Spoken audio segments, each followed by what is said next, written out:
ഒരാളെ കൂടി വിളിക്കാം. അപ്പോ നമുക്കിപ്പം മിമിക്രി നാലാമത്തെ വേദിയിൽ മിമിക്രി ഇപ്പോഴും തീർന്നിട്ടില്ല. ഹൈസ്കൂൾ വിഭാഗം മിമിക്രി ഇങ്ങനെ നടന്നുകൊണ്ടിരിക്കുകയാണ്. മിമിക്രി നിശ്ചയമായും ഒരു ജനപ്രിയമായിട്ടാണ്. അവിടെ വലിയ നിറഞ്ഞ സദസ്സിലാണ് മിമിക്രി കളിച്ചുകൊണ്ടിരിക്കുന്നത്, മിമിക്രി നടന്നുകൊണ്ടിരിക്കുന്നത്. അപ്പൊ മിമിക്രി വേദിയിൽ നിന്ന് അവിടെ കഴിവ് തെളിയിച്ച അവിടെ കൂടി നിന്ന ആളുകളെ മനം നിറച്ച ഒരു പ്രതിഭയെ, ഒരു മത്സരാർത്ഥിയെ നമ്മൾ കൈയോടെ സ്വാഗതം ചെയ്യുന്ന ഒരാളെ വരൂ. പേരെന്താ? നമസ്കാരം. പേരെന്താ? എന്റെ പേര് മുഹമ്മദ് നഈം എന്നാണ്. ആണോ? നഈം എന്താ ചെയ്തേ അവിടെ? ഞാൻ മിമിക്രിയാണ് ചെയ്തത്. ഹൈസ്കൂൾ വിഭാഗം, ഹയർ സെക്കൻഡറി സ്കൂൾ വിഭാഗം. Higher secondary. ഓക്കെ. അപ്പൊ ഇന്ന് മത്സരം എങ്ങനെ? ടഫ് ആയിരുന്നോ? എല്ലാരും നല്ല രീതിക്ക് തന്നെ ചെയ്തു. കട്ടൊക്കെ നിൽക്കണ മത്സരം, എല്ലാരും അടിപൊളിയായിട്ടുള്ള മത്സരമായിരുന്നു. ഏതൊക്കെ ഐറ്റം എടുത്തത്? ഇപ്രാവശ്യം നടന്മാരെയും പിന്നെ കുറച്ച് സംഭവങ്ങളൊക്കെ. നേരം പുലരുന്നതും കിളികളൊക്കെ ഉണ്ടായിരുന്നോ? അല്ല, ഇത്തവണ സഞ്ചാരത്തിന്റെ ഒരു യാത്ര, കലോത്സവത്തിലേക്കുള്ള ഒരു യാത്ര. ഇപ്പൊ നടന്മാര് കലോത്സവത്തിനെ പറ്റി പറയണ ആദ്യം ആറാട്ടനെ.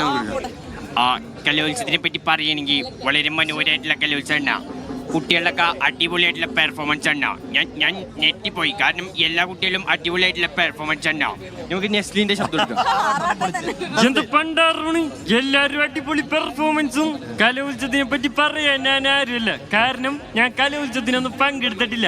എന്തായാലും നിങ്ങൾക്ക് വേണ്ടി ഒരു ഡയലോഗ് ഞാൻ പറയാം. 1 കിലോമീറ്റർ അപ്പുറത്ത് എടുക്കണ പോൾ ചാടി പിടിക്കാൻ ഞാൻ ഡിങ്കന. നമുക്ക് ഷൈനികത്തിന്റെ ശബ്ദം എടുക്കാം. കലോത്സവത്തിനെ പറ്റി പറയണെങ്കിൽ പൊളി മൂടാണ്, വൈബാണ്. ഓരോ കുട്ടികൾക്കും അവരുടേതായിട്ടുള്ള കഴിവുണ്ട് മച്ചാനെ, അത് പരമാവധിയും പുറത്തെടുക്കാന്നുള്ളതാണ്. ഇനി യുവതലമുറത്തെ കുട്ടികള് വളർന്ന് വന്നം, അതാണ് എന്റെ ആഗ്രഹം. അത്രയുള്ളൂ മച്ചാനെ. നമുക്ക് അവസാനമായിട്ട് വേടന്റെ ശബ്ദം. വണക്കം വണക്കം വണക്കം മക്കളെ, നമ്മളിപ്പോ എത്തിയിരിക്കുന്ന പറയുന്ന കുട്ടികളുടെ കലോത്സവത്തിന്റെ അടുത്താണ്. അപ്പൊ നമുക്ക് എന്തായാലും ഒരു പാട്ട് അങ്ങോട്ട് പാടാം. കാട്ടുമരത്തിന്റെ മഞ്ഞ മുറിഞ്ഞേ, കാക്കി ഭൂതങ്ങൾ വല നിറഞ്ഞേ, യന്ത്ര തോക്കുകൾ മന്ത്രമോതുമ്പോൾ അമ്മ കിളി കരഞ്ഞേ, വനമകൾ ഒരു തീന്നിന്റെ മാറ് തുളഞ്ഞല്ലോ, മന്നവും തകർന്നു പെരുങ്കാട് കരഞ്ഞല്ലോ, മലയിൽ ഒരു വെടുത്ത് അരുവിരണം നിറഞ്ഞ് അറങ്ങം പോൽ കരിഞ്ഞല്ലോ. വണക്കം വണക്കം വണക്കം മക്കളെ. അപ്പൊ എങ്ങനെയാണ് ഈ പുതിയ കാലത്തെ കലാകാരന്മാരെയൊക്കെ പിക്ക് ചെയ്തെടുത്ത് ആ ശബ്ദം അനുകരിച്ചത്? എങ്ങനെയായിരുന്നു? ഇപ്പൊ യൂട്യൂബ് നോക്കിയിട്ടും അതുപോലെ തന്നെ എന്റെ വാപ്പൊരു കലാകാരനാണ്. പ്രാക്ടീസിന്റെ ഒരു ഇതുകൊണ്ടാണ്. ഈസിയാണ്. ആറാട്ടണ്ണൻ തൊണ്ടേന്ന് എടുക്കണ ഒരു ശബ്ദം, ഉള്ളിന്നാണ് എടുക്കണ.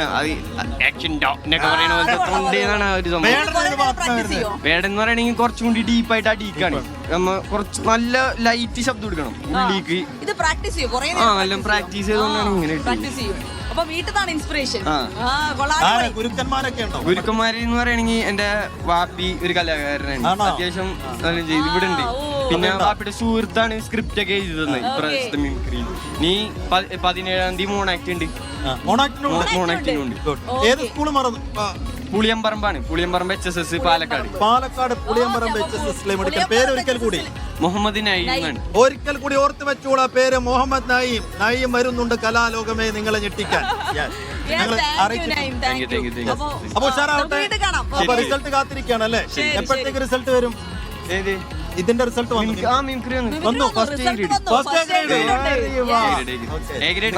ഫസ്റ്റ് ഇല്ല, ഇപ്രാവശ്യം ഫസ്റ്റ് ഒന്നും ഇല്ലല്ലേ, എ ഗ്രേഡ് മാത്രമേ. അപ്പൊ മോണാക്ടിനത് ആവർത്തിക്കാൻ കഴിയട്ടെ. ആശംസകളും നേരുന്നു. Thank you so much. Okay, കാണാം. ഓക്കെ.